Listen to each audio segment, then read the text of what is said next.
Luke Kanta at kami ay mula sa Jolly Journal Podcast. Hi, ako yung guest nila, si Nola Isaac, ang tatay ni Mateo. At ngayon, dito po kami ay sa bahay ng isang kilangan piloto. Si Ginoong Nonol ay isang mahusay na piloto sa kilalang taliparan ng Philippine Airlines. Mapalad tayo na ang makapapanaya natin ay si Ginoong Isaac. Magandang umaga po bago sa inyong lahat. Kumusta na po kayo? Okay naman, maganda ang simula ng aking araw dahil kasama kita, ang aking anak at ang kaibigan mo na si Lucky. Kaya masaya ang daddy mo ngayon. Maraming salamat po sa bibigay ng inyong oras para makapanayam po namin kayo mula sa Jolly Journal Podcast. Marami po ba ninyong Bahagi. maibahagi kung gaano pa po kayo sa seryoso bilang isang piloto? Well, ang pagiging piloto, kailangan ay mahalin mo muna yung ginagawa mo.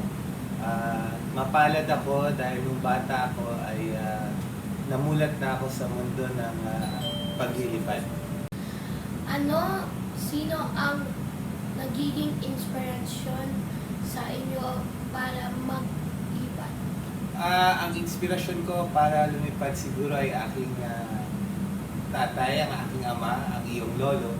Since siya po ay dating piloto rin po. At since bata ako, nakita ko siya, namulat na ako sa mundo ng paglipad. So, masasabi ko na ang aking tatay or iyong lolo ang inspirasyon ko. Saan kolehiyo po kayo pumasok para maging piloto? Nagsimula ako sa De La Salle University kasi ang kailangan anong panahon namin ay may 4-year na taon ka sa kolehiyo. And then pagkatapos nun ay nag-aaral ako sa Philippine Airlines Flying School noong 1996. Kailan po ninyo unang naranasan maglipad ng aeroplano?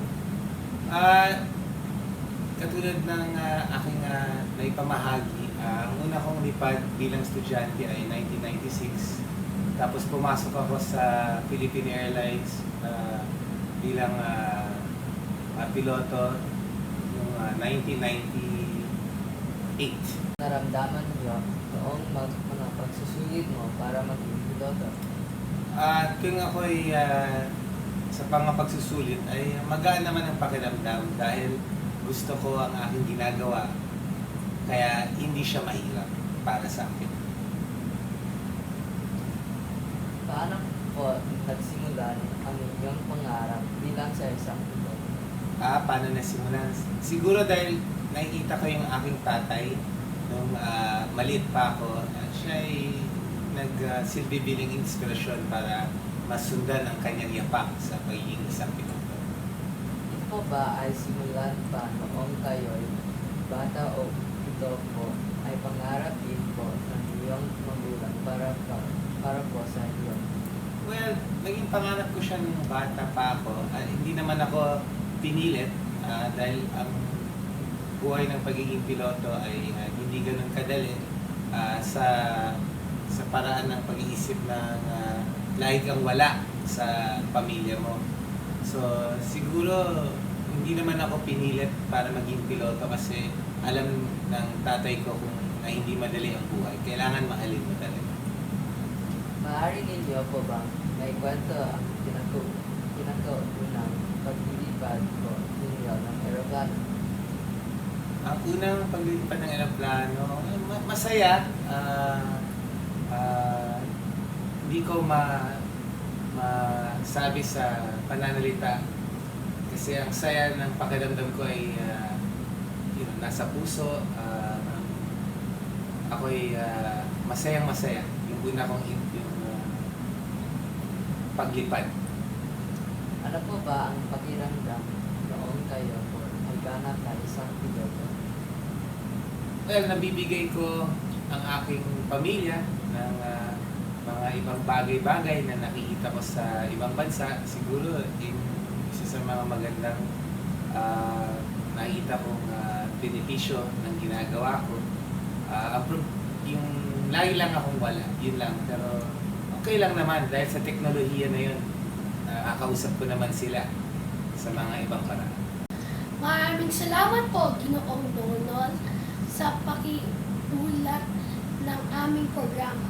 Isa pong karagdagan na napag-usap ko kayo.